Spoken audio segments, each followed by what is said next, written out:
12:19 Alden, and we're gonna have that extra hour of sleep. You said you are the standard time guy. I am, just like the doctor said in the report. It's what our bodies are used to, and I mean, it's just an hour. You're not really gaining anything. You're just arbitrarily moving the time of when you have the sunlight. It does stink though, like that one guy said, 4:15 in Maine. You know, to lose sun at that point in time. But is there really that big of a difference between 4:15 and 5:15?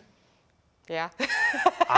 I don't know if I don't know if I agree, but I can at least tell you that our forecast is going to be nice for this weekend. Here's a look at a lot of those weekend events that we have going on. Some racing at Churchill Downs. You can go to Iroquois Park for Hayride on the Hill.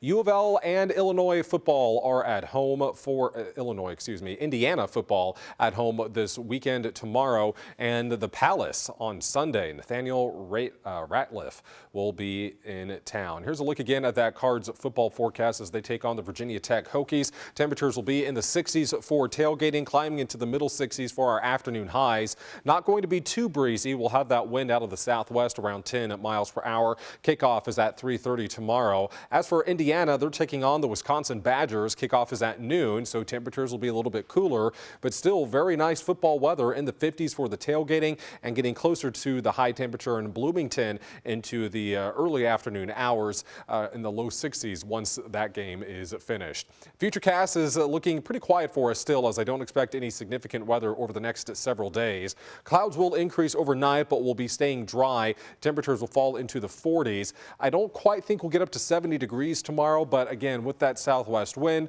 that can allow our temperatures to overachieve, but we are going to have some high clouds around, kind of filtering that sunshine, so that can also keep our temperatures in check just a little bit.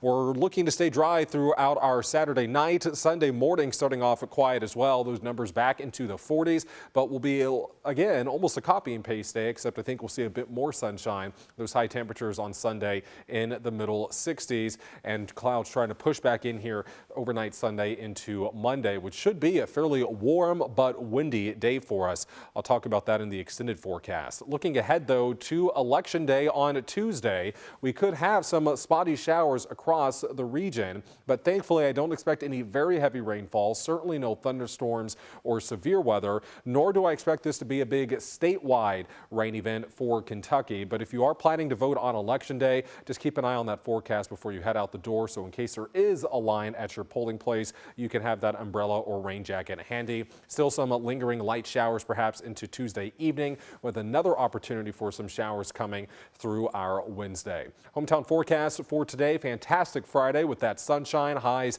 in the lower 60s. For tonight, cooling off into the 40s.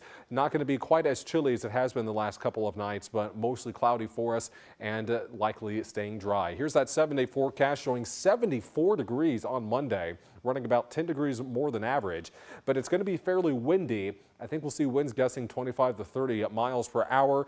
Temperatures falling as we head into the second half of next week. Low 60s there on Thursday, and continuing to fall into the 50s by this time next week. Also notice those increasing rain chances as well.